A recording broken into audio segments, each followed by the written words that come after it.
Listen now to the word of the Lord from the book of Job, chapter 28, verses 12 through 28. But where shall wisdom be found? And where is the place of understanding? Mortals do not know the way to it, and it is not found in the land of the living.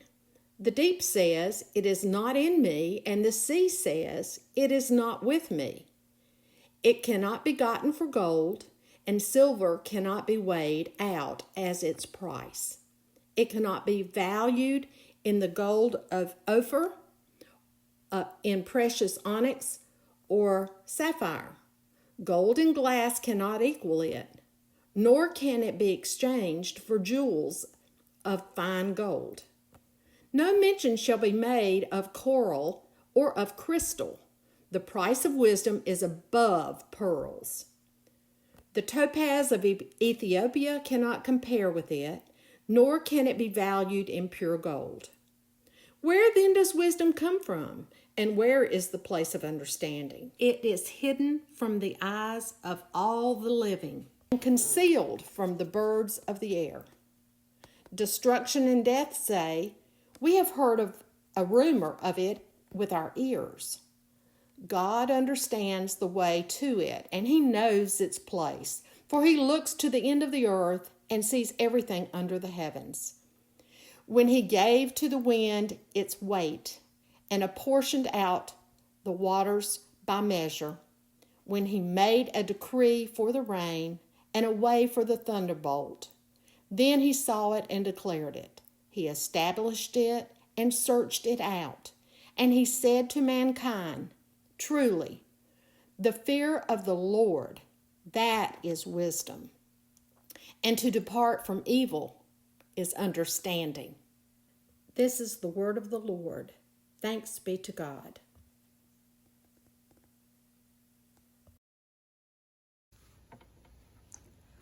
A couple of weeks ago, I lost my credit card.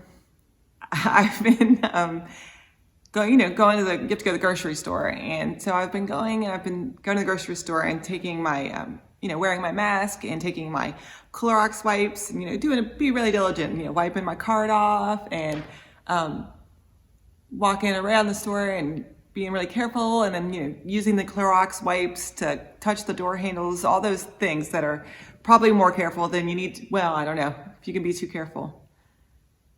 And so I've been taking my credit card in and out of my wallet and then wiping it off after I stick it in a thing to pay, and putting it back in my wallet. And this time, I think it was when I went to get gas, I just didn't put it back in my wallet. I think I threw it somewhere in my car, like on the dashboard maybe, or I don't know, maybe it fell on the floor, or maybe I threw it somewhere and it landed outside the car. I'm not real sure what happened to it, and I couldn't find it. And I looked everywhere. I took the car apart. I even unhooked the console. You know how you can do that? You can pick up the console, and I looked underneath there to see the center console, to see if maybe it had slid under there somehow, and I couldn't find it anywhere. And it was so frustrating.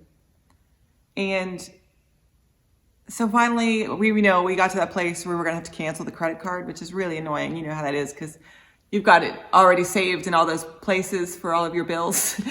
And my husband said, well, maybe just go check the car one last time and see if it's there. And so I went out to the car and checked one last time, and there it was. And it wasn't even somewhere like that hidden. I think it was beside the chair. And there it was. I had looked there before, but apparently I had just not looked hard enough. And that story reminds me of poor Job. Our scripture reading this morning was from the book of Job, chapter 28. And Job, poor Job, has sort of become the poster child for when everything goes wrong. Now, Job is probably the oldest story in the Bible. It may not have been the first one written down, but scholars think that it's the oldest oral tradition, the oldest oral story in the Bible. And it's basically a poem. It's an epic, very similar to Greek mythology or Babylonian mythology, the way that we write these stories.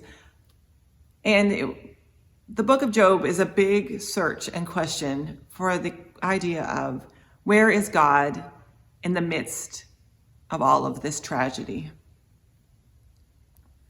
Now, theologians call this word theodicy, the idea of where is God in the midst of tragedy. And the story of Job opens with God and the advocate. We think it's the devil, but that popular tradition has told us it's the devil, but that's not really what the scripture says. It just calls him the advocate, the idea that there's somebody who's pushing God, asking God questions, helping God to think through things. And the advocate says, is there any human in the world who would not forsake God in the midst of trial, in the midst of the worst sorts of things happening? And God sort of offhandedly says, yeah, sure, there's that guy Job. He is faithful. He would not forsake me.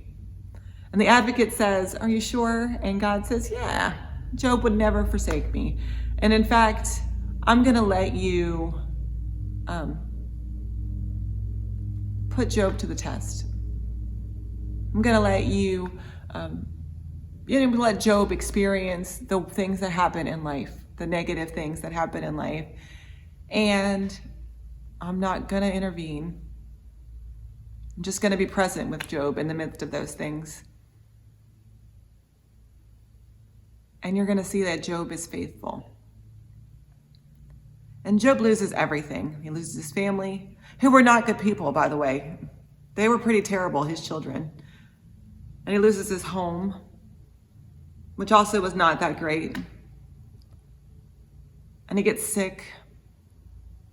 And he just goes through an endless parade of things that are terrible that happen, which, if we're honest with ourselves, are probably things that have happened to all of us in some form or fashion, right? We have all lost family members. We've all had to deal with things happening to our homes, whether it's destruction or the loss of our homes, or maybe our homes not being quite what we would hope for and imagine. And we've all lost jobs or changed jobs. We've all been sick. And so all of us have experienced these things that Job experiences, and many of us do what Job did, which is search for the why. We want to know why. Why do we have to experience these things? Why do we have to go through these things? Why do these things happen? All of us want to know the why. And Job, like all of us, begins to search for the answers to why. And he goes to all the wrong places. The first place he goes is to his friends, and his friends are not helpful to Job. They're basically like, get over it. You deserve it. You're a person. Bad things happen to people. They're not very kind. And Job's wife is no help. He goes to his wife and he says, why is all this stuff happening? And she says, I don't know. But stop complaining. And Job's friends blame Job. They say it's his fault that the bad things happen to him. And eventually Job just sort of waves them all off and goes off on his own and says, obviously I can't listen to any of you people.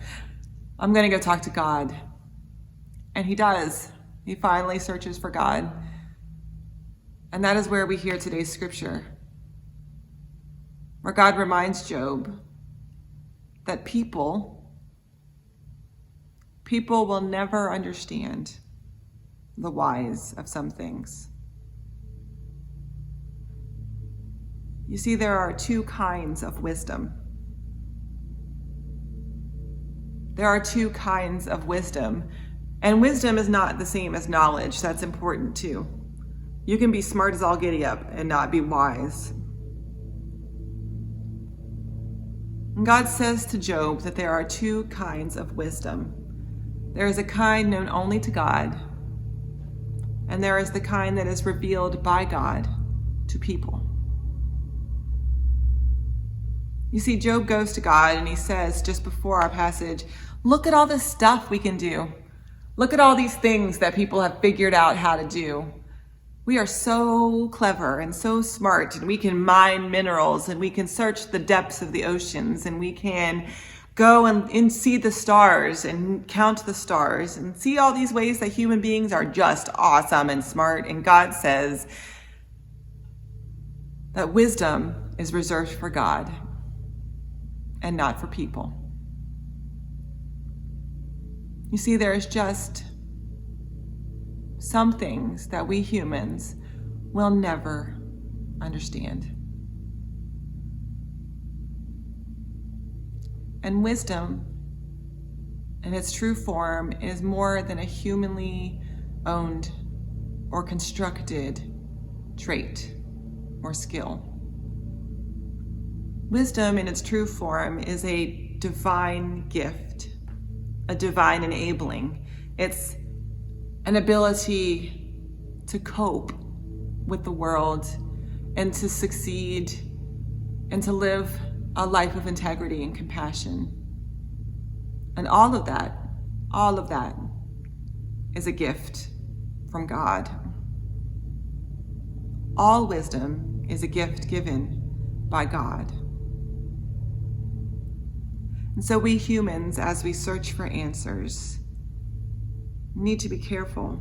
We humans need to be careful what wisdom we seek and where we seek it. Because all humans, all people, are sinful. All humans and all people have fallen short of the glory of God. And whatever wisdom we do have, whatever wisdom we gain and we gather, is a gift from God. So let me give you some examples. Did you know, for example, that a person's belief, a person's willingness to accept the severity of the pandemic falls strictly upon partisan lines? Did you know that a person's likelihood to wear a mask is strictly partisan? That you can almost predict whether they fall on one side of the political aisle or another? Did you know, for example, that we all consume news through places that are built to confirm what we already believe? Let me show you an example. Facebook's an easy example, but it happens all over the place. When we log into Facebook or onto our computers, we've already been given an algorithm. We're already part of a computer program, right? And that computer program feeds us news and articles and information that confirms what we already believe about things. And it's not just our computers, we do it in life too, right? We search and surround ourselves with people who agree with us, who look like us, who talk and act like us because it makes us feel comfortable and it confirms what we already believe. And that's fine. These people may be good people. They may be your support system, and that's fine. But we need to be aware that the information we are receiving may not be wisdom. We need to be careful and aware that the places that we are seeking answers and the people from whom we seek answers are wise, are being given a gift of grace from God. It's more than knowledge of facts. It's more than saying the right words in the right order. It's more than what makes us feel good. Wisdom is in the end a gift from God. And so are you listening to the right kinds of people? Are you seeking out wisdom in the right kinds of places? And when you ask questions, are you asking questions from the right source? Because we can get answers to our questions, no problem. Answers are abundant. But if it's human-derived, if it's human-sought and built knowledge, then it will fall short. Because in the end, only God is God. Only God has seen the world from beginning to end, from top to bottom. And only God has the wisdom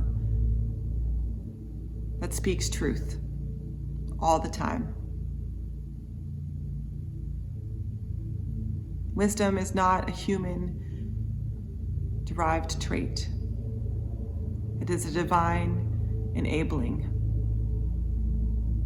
and it belongs to God.